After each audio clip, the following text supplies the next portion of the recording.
Everyone's dating history is different, but there are some romantic patterns we are prone to repeat more than others.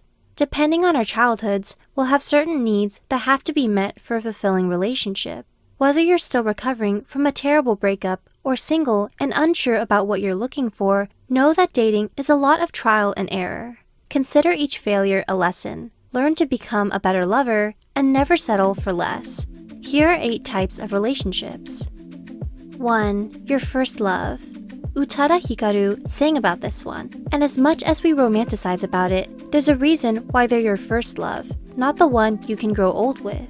This is your first real relationship, which provides you with excitement, nervousness, and all the butterflies. You first learn about passion, how to compromise, communication, and go from a me to an us mentality.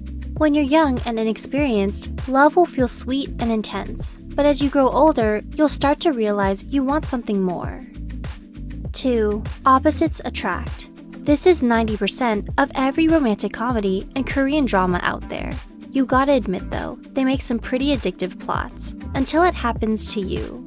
At first, you can't imagine your life without them. They seem to teach you everything you've missed. When you're both opposite ends of a magnet, things are bound to get a little interesting, right?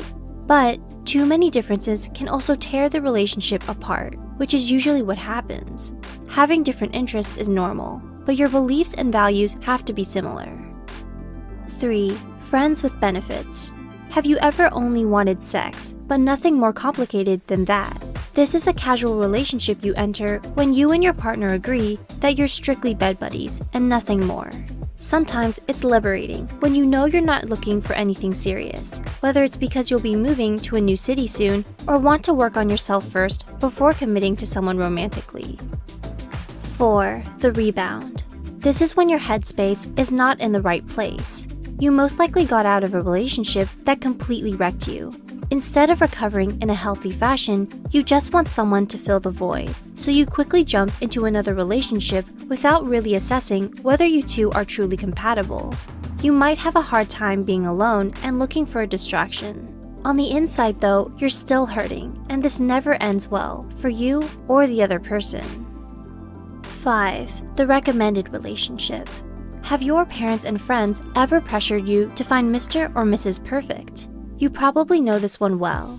They were most likely a good egg and can wow people with what they've accomplished on paper. The two of you can get along, but something doesn't feel right. You start to realize you want someone with a little more substance without all the polished Kodak moments. 6. The toxic one.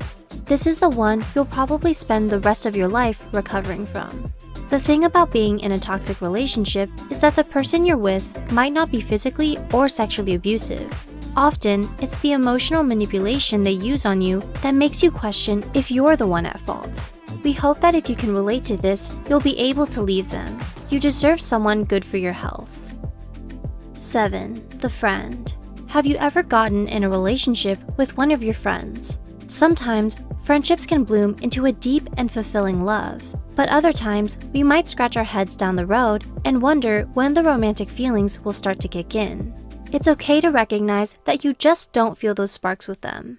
This gives you the chance to learn about what works for you and what doesn't. 8. The one. This is the relationship we all aim to find.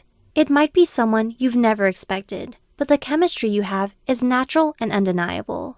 You can see a future with this person.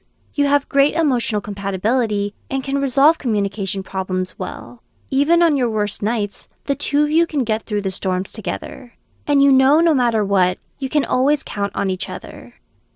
Which relationship do you resonate with most? If you're single, we're curious to hear about which appeals to you the most, or what you've learned from past relationships that didn't work out. Leave a comment below and be sure to subscribe for more helpful content. Thanks for watching!